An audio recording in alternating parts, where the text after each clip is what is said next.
Hey, what's going on everyone? Andrew from ONT Games here, and we're talking UFC 214 today. Now going up to this card, people were saying it was the best card of the year. Definitely agree. Probably maybe even a top 5 card of UFC's existence, and it definitely lived up to the hype. It was, one hell of a card. So let's get right into it. Now the first fight I'm going to talk about was the fight that I was so hyped for a couple weeks ago, and then it got moved to this card. And that definitely lived up to the hype. It was Robbie Lawler coming back against Cowboy Cerrone. Just two complete scrappers who aren't afraid to throw or take a punch, and it was just that in the fight. You know, starting out the fight, you see Robbie, that man came out like an animal. Jeez, man, like he was just almost finished Cerrone in the first minute, if that. He was crazy. He ended up coming out with a decision win. I'd say Cowboy took round 2, and then Robbie came out. Round 3 was a toss-up, but Robbie probably edged him out. It was amazing. It was one of those fights that you don't want either of the guys to lose. If only there's a way they could both win. But I just want to talk about Cowboy real quick. His combos are on another level, man. You don't realize how quick he is. He engages in the clinch, uses those nasty elbows across the top, and then when he breaks from the clinch, uses that right high kick and stun Robbie. It stuns anybody. The way he knocked out Matt Brown.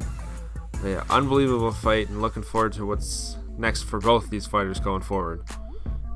Next, we're going to talk about the first title fight of 3, I should say, on this card. Chris Cyborg and Tonya Evinger for the Women's Featherweight Championship, because Duranmi ran away from Cyborg, in case you didn't know.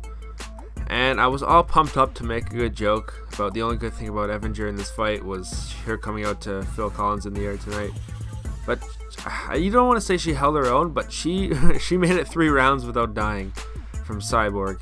So you gotta give her credit for that. Cyborg did knock her out with some nasty knees and then some ground and pound in the 3rd round. But man, you gotta give credit to Tonya. She took this fight on short notice, out of her weight class, against the greatest women's MMA fighter in the entire world, in history, past, present, future.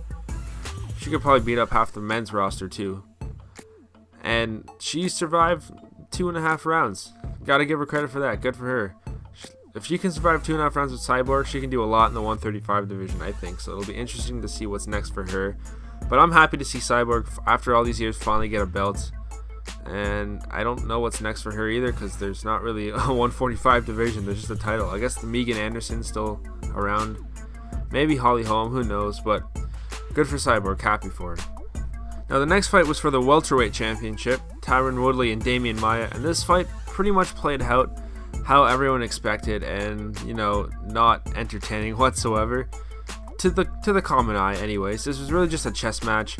Maia's just shot over 20 takedowns, and shout out to Woodley for defending all of them. Didn't get taken down once, but it was just the exact fight that everyone expected. Maia in the first round, I said, looked like someone playing this UFC game that you guys are watching right now, just spamming takedowns, because you can't stand in a strike with Woodley. He's not a very good striker, and you go against someone of caliber like Woodley, you're just gonna get knocked out. He didn't though, lost in decision. But yeah, not much to say about this match. Record for least amount of punches thrown in a title match, so that was cool. Woodley's taking on GSP next, or so Dana White says, so that's gonna be entertaining. GSP's not really a specialist of a certain thing, like how Wonderboy was karate and Maia was jiu-jitsu. GSP's kind of just like Woodley said, an MMA specialist, so it's going to be hopefully one hell of a fight, so we'll see what happens there. Another fight that literally every person's been waiting for, the rematch, DC and John Bones Jones. Revenge versus Redemption, and this time Redemption won. 3rd round TKO for John Jones. It was one hell of a fight. I actually just expected it to be like a 5-round brawl like last time, but first of all, it started off with a glove touch. Who saw that coming? Definitely not me. And then it was the high head kick that caught DC, wobbled him. Jones just smelt blood and just went for it. Nasty elbows, nasty ground and pound. John McCarthy kind of let it go on a little bit too far, I would say. He doesn't make a lot of mistakes. I wouldn't even call it a mistake. I think he was just trying to give the benefit of the doubt to Daniel, just hoping that he could recover. And you got to feel bad for him. This fight meant the world to him. And where does this leave him now? You lost two fights to John Jones. You're not going to have a 3rd one. That doesn't make any sense. Do you go up to heavyweight? Do you retire? I'm not sure. I was a bit confused why I didn't try to use his wrestling. I thought the only way he was going to win this fight is if he realized to himself that he was a better wrestler than John Jones. I mean, easier said than done to shoot takedowns on a guy who has a 12-inch reach advantage on you, and he's so tall and lanky and has nasty elbows and knees. But I thought he tried to outstrike him. Did a pretty good job. I had him winning the first 2 rounds, actually. Third round was pretty close till the finish, but yeah, tough night for DC.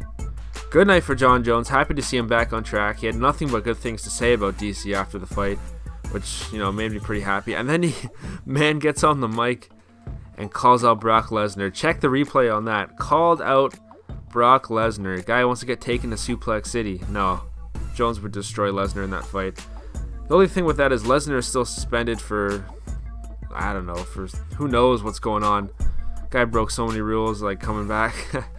But then again, that fight would make a lot of money, and it is the UFC, so they will find a way to get around it.